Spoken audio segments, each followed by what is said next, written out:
Punks vs. Zombies by John Cronshaw. Episode 2.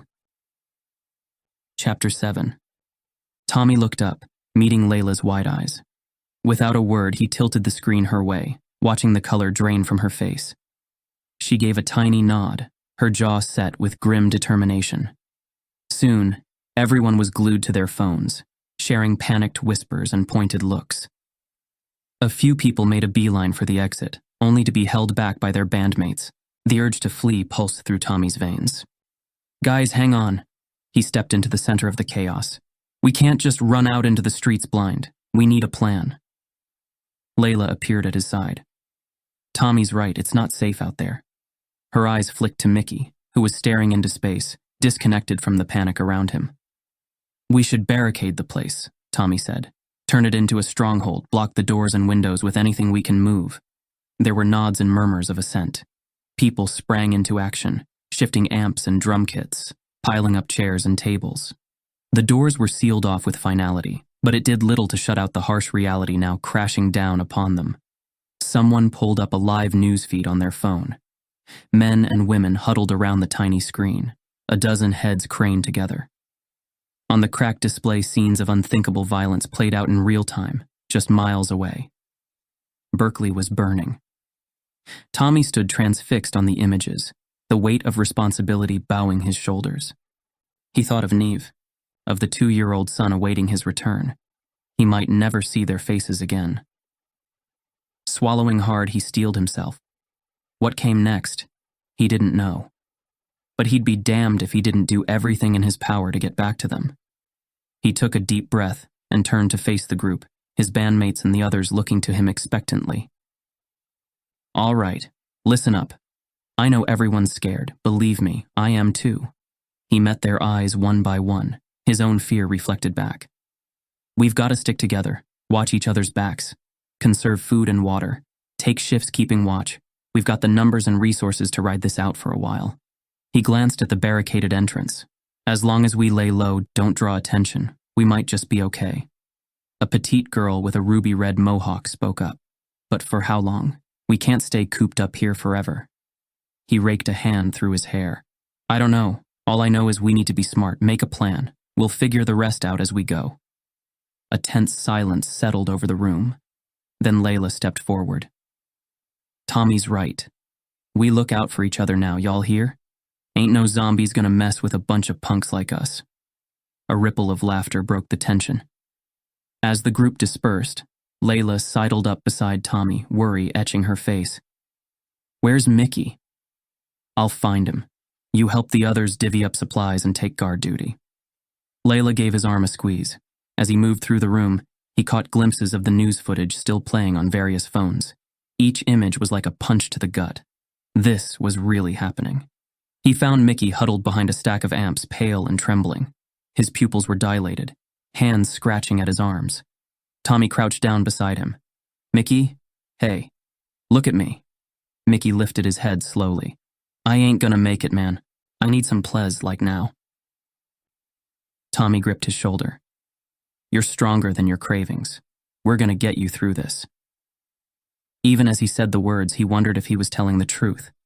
He helped Micky to his feet, keeping a firm hold on his arm as he swayed.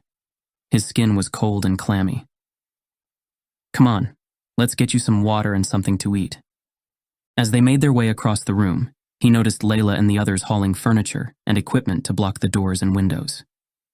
An amp crashed to the floor, the discordant twang of an unplugged electric guitar following it. Tommy sat Micky down against the wall and grabbed a bottle of water from the green room mini fridge. Micky gulped it so fast some dribbled down his chin. He looked up at Tommy. "We're all gonna die, ain't we?" "No one's dying on my watch." Tommy tried to sound firm, confident. But inside, doubt gnawed at him. He didn't know if he could protect anyone. Not from this. He squeezed Micky's shoulder, then headed over to help Layla and the others barricade the entrance. They had to hold this place down, for as long as they could. It was all they could do. Tommy nodded at Layla as he joined her and some of the other bands barricading the front entrance. They pushed a couple of heavy amps up against the doors, then stacked chairs and mic stands on top. It wouldn't stop a horde of zombies, but it might slow them down. "How's Micky holding up?" Layla asked, her voice strained as she shoved an amp into place. He's freaked out. We all are. Tommy rubbed his chin. Once we get this barricaded, we should do a supply check. Take inventory of what we've got here to survive on. Layla opened her mouth to respond when a shriek pierced the air. They both snapped their heads towards the sound. On the small backstage TV, a shaky video showed absolute chaos on the streets of San Francisco. People running, screaming, dark shapes lumbering after them, blood splattering the pavement. A hush fell over the room as they all stared, frozen. This was real. It was here. The video kept playing as they all stood in horrified silence. More scenes of carnage and panic flashed by. A mob smashing store windows, soldiers opening fire on infected civilians, bodies littering the streets. Tommy tore his eyes away and scanned the room.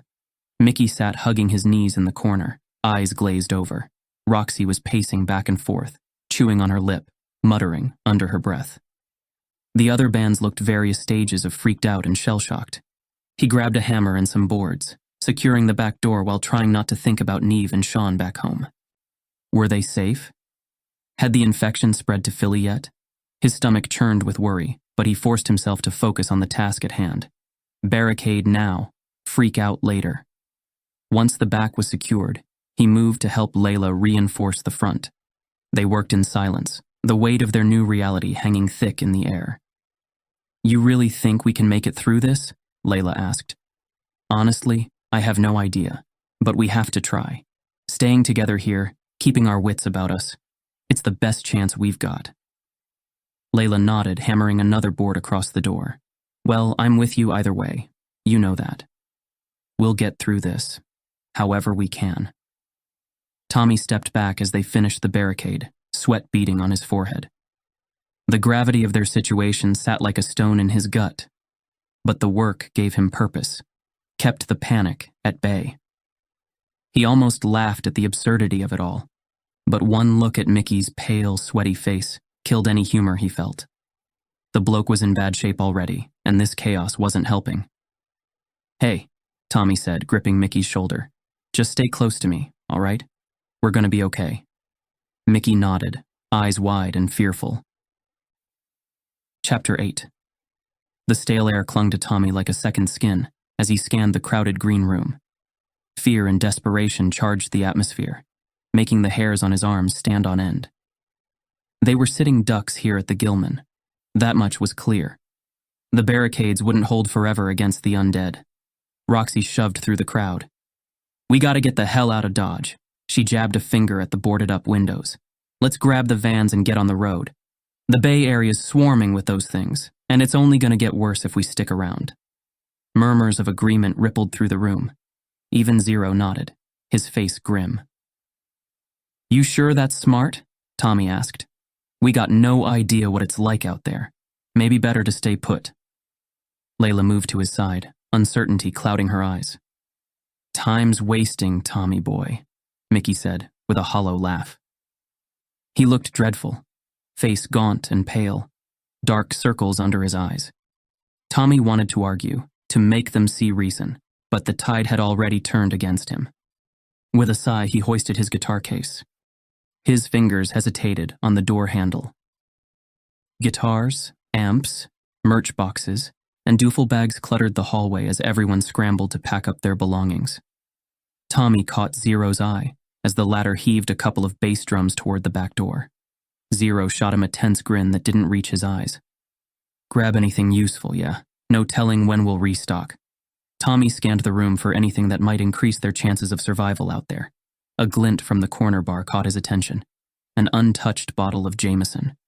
He quickly snatched it up, feeling the weight of the full liter in his hand. Closing his eyes, he set the whiskey back down and crammed a couple of water bottles into his backpack, along with some t-shirts and a dog-eared copy of Kerouac's On the Road. If these were his last hours on Earth, he wanted a few familiar comforts close by. He swung his pack over his shoulder and headed outside to where the vans were parked.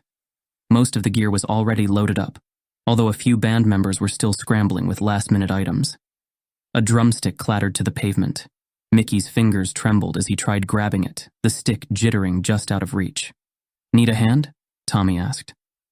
Micky's bloodshot eyes flicked up at him, dark circles pooled beneath them. I got it. Tommy watched him fumble for the stick, his hands shaking badly. We've got a roll, Tommy said. Just let me help you with that kit. Micky grimaced, his jaw clenched. Behind him, Layla shot Tommy a worried glance as she loaded up the van. He reached for the bass drum. Micky's hand snapped out, grabbing his wrist. I said, I got it! His fingers dug into Tommy's skin. He met Micky's eyes. When's the last time you slept, Micky? He dropped Tommy's wrist, turning away. Leave it, man. Or shut up? How bad are the cravings? Micky whirled, face twisted in anger. You don't know. Guys, Layla appeared between them. Fight later, survive now, we need to move. Micky scowled but stayed silent. They finished packing up, the drums thudding heavily into the van. Layla slammed the back doors shut. Tommy sidled up next to her. You doing okay? She glanced at him, lips pursed. As okay as any of us can be right now. I just hope we have enough fuel and food to get us far from here. He nodded. Me too. She offered him a weak smile. Well, guess we're committed now. He smiled back. Let's get this show on the road. Roxy hopped into the driver's seat of the lead van. Tommy slid open the side door of their van and climbed in next to Layla. Micky was already sprawled across the back seat, eyes closed. You good? Tommy asked. Micky mumbled something incoherent. Layla gave him a knowing look as she started the engine. Here we go. The van lurched forward, following the others. As they pulled out of the parking lot, he took one last look at 924 Gilman Street. Who knew if they'd ever be back here? Where they were even going now was still uncertain. Chapter 9. They drove in tense silence for a while, trailing behind Roxy and Zero's vans in the dark. Tommy fiddled with the radio, but got nothing but static. Layla passed him her phone and gestured for him to plug it in and secure it on the dashboard. Call Roxy. The ringing tone pulsed through the van's speakers. Yeah, Roxy said. So what's the plan? We'll take the 580 towards the Central Valley. Should be safer out there. Tommy wasn't convinced. The highway was sure to be a nightmare. But before he could object, Layla shot him a look that said, not now. He slumped back with a sigh, bracing himself for the long road ahead. Running off into the unknown seemed reckless, but Roxy was right about one thing. Staying put was getting riskier by the minute. Layla ended the call and turned to him. You think this is the right call? He shook his head. No, not at all. But it's not like we had much choice. Up ahead, the street was vacant, save for the occasional shambling figure in the distance. A toppled streetlight jutted across the asphalt like a felled tree. Any idea where we're even headed? Layla shrugged one shoulder. Your guess is as good as mine, but we stick together and I guess we'll figure the rest out on the go. He knew she hated acting without a plan. But for now, aimless momentum was all they had to go on. He kept his eyes glued to the road, trying to ignore the creeping dread in his gut. Tommy took a deep breath and focused on the dark stretch of road ahead, illuminated only by the van's dim headlights. Just yesterday, they were gearing up for a show at 924 Gilman Street, high on the pre-gig rush that comes before taking the stage. Now they were fleeing from the place they'd dreamed of playing for years. He knew they didn't have a choice. Berkeley had become increasingly dangerous by the hour, those things swarming everywhere, drawn by the chaos. Perhaps Roxy was right. Staying put at the venue would have been suicidal. Yet, part of him questioned the decision. Were they just delaying the inevitable? Tommy glanced over at Layla. Her forehead was creased with worry, her eyes fixed on the road. You hanging in there? Layla exhaled shakily. Trying to.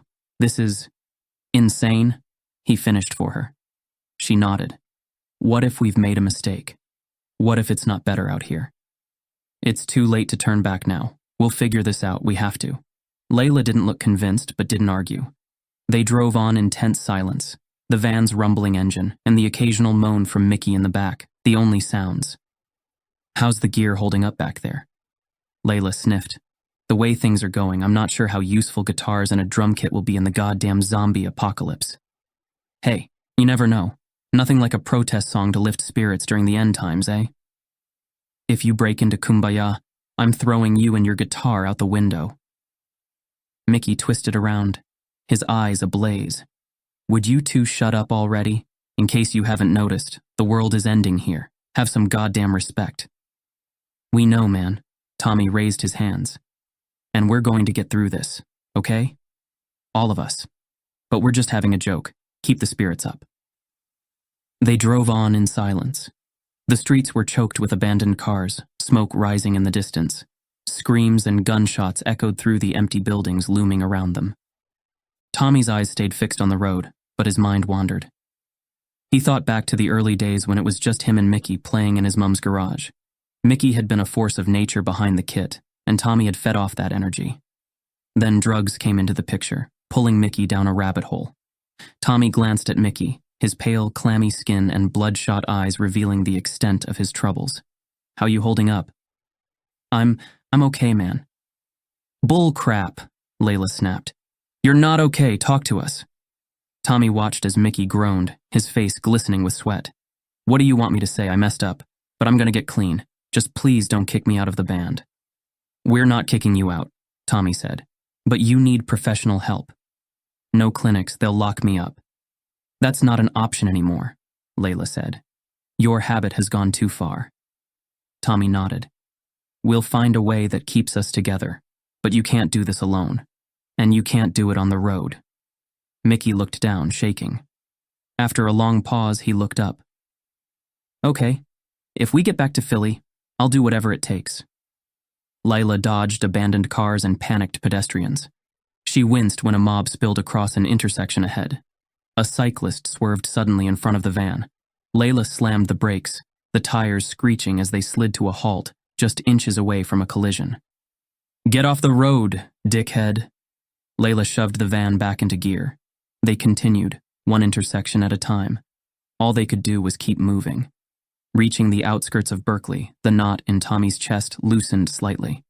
The streets were clearer, but the path ahead was filled with unknowns. The van's engine roared as they hurtled down the streets. Micky's cries of pain echoed through the vehicle, and Tommy's heart ached, knowing he could do little to alleviate his friend's suffering. Talk to me, Micky, Tommy said. Tell me about playing your first show. Remember how pumped we were? A flicker of recognition crossed Micky's feverish eyes. Yeah, the place was...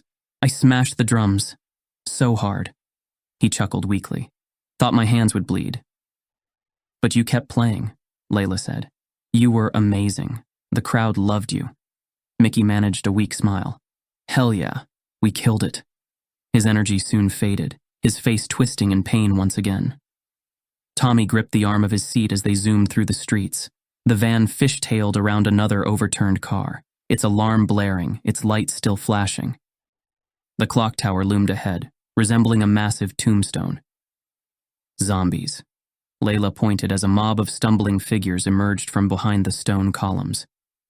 How are we supposed to get through that? Tommy sat straight. We'll wreck the van. Layla slammed the brakes, causing Micky to tumble off the back seat. We make a path.